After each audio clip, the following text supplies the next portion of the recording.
Olha, quem está planejando a aposentadoria aqui no Brasil vive buscando, né, formas de gerar aquela renda passiva mais sólida, mais confiável. Com certeza.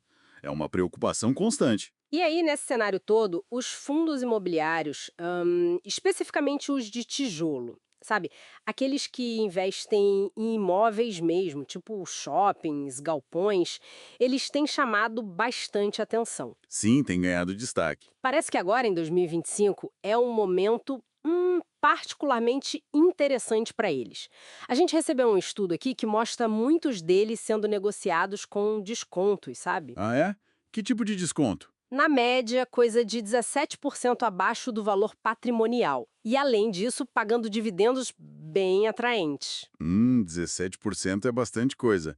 E dividendos altos sempre chamam atenção, né? Exato. Então, a nossa missão aqui hoje é dar uma olhada mais a fundo, sabe? Analisar os principais pontos desse estudo. Certo. A gente quer entender por que esses FIIs de tijolo são vistos como candidatos fortes para gerar renda na aposentadoria, quais que estão se destacando mais e, claro, como montar uma estratégia. Vamos analisar isso mais a fundo. Ótimo, vamos lá. Bom, para começar, a performance recente já impressiona, né? No primeiro quadrimestre agora de 2025, esses FIIs de tijolo subiram tipo 10,7%. Uau, 10,7%. Isso é mais que o IFIX, né? Sim, mais que o IFIX, que é o índice geral da categoria, e superaram também os fundos de papel.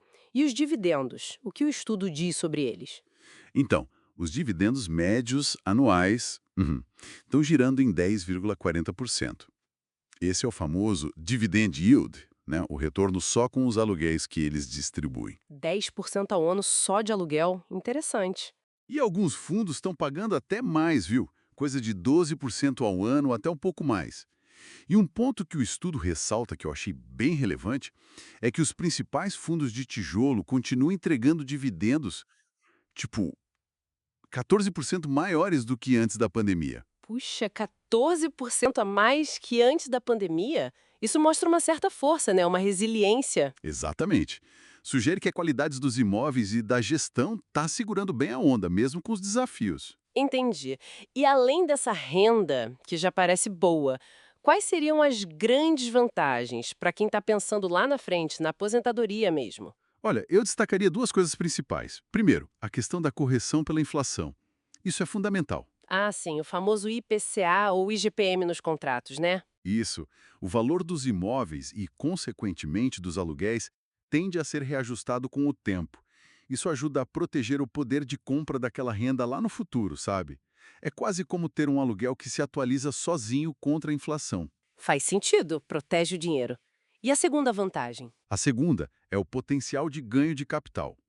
Diferente dos fundos de papel que são mais focados na dívida, né, nos juros, Certo. os de tijolo te dão a chance de ganhar também com a valorização da cota em si. Se os juros caírem mais para frente, por exemplo, o valor desses imóveis e das cotas tende a subir. É um ganho adicional além do aluguel mensal. Entendi. Renda e potencial de valorização. Mas aí vem a pergunta de milhões: como escolher os melhores fundos? Tem muitos por aí. Imagino que não seja só pegar o que paga mais de dividendo, né? De jeito nenhum. Seria muito arriscado. A análise desse estudo, por exemplo, priorizou muito a estabilidade e a previsibilidade da renda, justamente pensando na aposentadoria. Ok, estabilidade e previsibilidade. E quais critérios eles usaram para isso? Bom, claro que olharam o dividend yield, sim, mas junto com ele avaliaram o preço sobre valor patrimonial, o tal do PVP. Ah, o PVP, aquele que mostra se tá barato ou caro em relação ao valor dos tijolos mesmo? Exatamente. Se está abaixo de 1, tipo 0,80, significa que você está comprando, teoricamente, R$ 1 de patrimônio, pagando só 80 centavos. É um indicador de desconto. Entendi. Que mais? Outros pontos cruciais.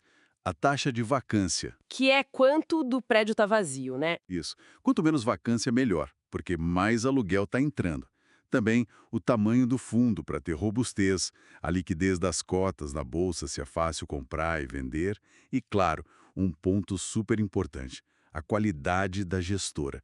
Quem está tomando as decisões ali por trás? É essencial avaliar isso. Certo, a gestão faz toda a diferença. E aí, nesse pente fino, quais fundos se destacaram no estudo? Tem algum exemplo? Sim, o estudo trouxe alguns destaques. Por exemplo, o PVBI11 apareceu com a melhor nota geral. PVBI 11? É, ele mostrou um PVP bem baixo, 0,69, então um desconto considerável, e uma vacância mínima tipo 1,8%. A gestão é da Pátria, que é bem conceituada. Boa combinação. Vacância baixa é ótimo. Outro que chamou a atenção foi o TRXF11. Esse teve o maior dividend yield da amostra, 12,48% ao ano, e a vacância dele era quase zero, 0,22%. Nossa, quase zero. E qual o foco dele? Ele foca em renda urbana, sabe? Aqueles imóveis alugados para grandes varejistas, supermercados, atacarejos, geralmente com contratos bem longos. Isso dá uma previsibilidade de receita muito boa. Ah, contratos longos dão segurança. Interessante. Mais algum? Mencionaram também o BRCO11, que é de logística. Ele se beneficia muito do crescimento do e-commerce, né? Tem galpões bem localizados, inquilinos considerados de baixo risco. E o HGRU11, também de renda urbana, que é bem diversificado geograficamente e tem muitos contratos atípicos. Contratos atípicos, o que são? São aqueles contratos de aluguel de prazo mais longo, tipo 10, 15 anos, feitos sob medida para o inquilino. Isso também traz mais segurança para o fluxo de renda do fundo. Entendi. Mas a ideia central, olhando esses exemplos, é a importância de diversificar, sabe? Não apostar tudo num segmento só. Misturar renda urbana, logística, shoppings, escritórios, isso ajuda a mitigar os riscos. Diversificação é sempre a palavra-chave, né? O estudo chegou a simular uma carteira, tipo como ficaria a renda para alguém que investisse. Sim, fizeram uma simulação interessante. Pegaram um valor de R$ 500 mil e montaram uma carteira diversificada. 30% em renda urbana, 25% em fundos híbridos que misturam tijolo e papel, 20% em shoppings e o restante dividido entre escritórios e logística. Uma mistura boa. E qual foi a renda projetada? Nessa configuração, a renda mensal ficou em torno de R$ 4.332. Isso dá uns 0,87% ao mês sobre o valor investido. Quase 0,9% ao mês, líquido de R. Nada mal. E essa estratégia de alocação, ela deveria mudar conforme a idade da pessoa? Com certeza, o estudo sugere isso.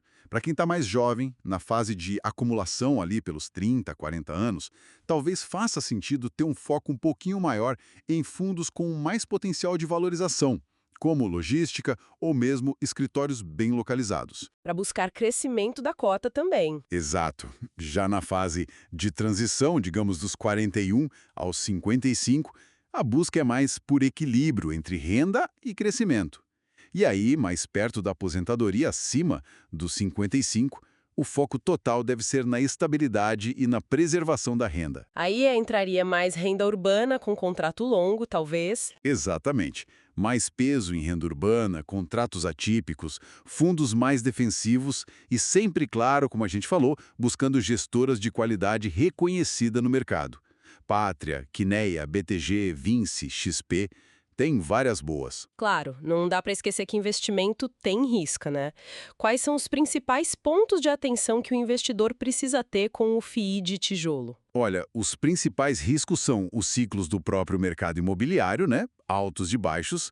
A flutuação das taxas de juros também mexe bastante com o preço das cotas na bolsa. Ah, sim, a relação inversa com os juros. Isso. E a vacância, que a gente já comentou.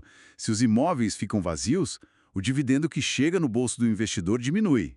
É preciso monitorar isso. Ok. Mas tem aquela vantagem tributária que ajuda a compensar, né? Para a pessoa física, os dividendos mensais dos FIIs são isentos de imposto de renda. Isso é um belo diferencial. Verdade, a isenção de IR nos dividendos é um grande atrativo. Bom, então, resumindo a nossa conversa, o cenário atual de 2025 parece mesmo favorável para os FIIs de tijolo como uma ferramenta para aposentadoria aqui no Brasil. Parece que sim. Eles oferecem essa combinação de renda passiva que pode ser alta e ainda é isenta de IR, tem a proteção contra a inflação por causa dos reajustes e ainda essa chance de comprar cotas com desconto por causa desse PVP mais baixo em muitos casos. Exato. Então, a estratégia de longo prazo seria diversificar bem entre os segmentos, reinvestir os dividendos para fazer o efeito bola de neve e ficar de olho nos fundamentos dos fundos e na qualidade da gestão. É isso. Perfeito. Acho que esse é o caminho. Monitorar sempre. E sabe, Para fechar, fica uma reflexão que vai um pouco além dos números e da estratégia. Uhum. Como será que a natureza tangível desses investimentos, essa ideia de que você está possuindo pequenas frações de imóveis reais, sabe? Um pedacinho de um prédio, de um galpão, de um shopping de qualidade, e que tem profissionais cuidando daquilo. Como isso afeta a percepção de segurança, de tranquilidade para quem está planejando a aposentadoria? Ah, interessante. A questão do tijolo ser algo concreto. Exato. Será que isso traz um conforto psicológico diferente de investir em ativos que são puramente financeiros, talvez mais abstratos? Levanta uma questão importante sobre o peso desse aspecto psicológico no planejamento de longo prazo, né? É algo para a gente pensar também.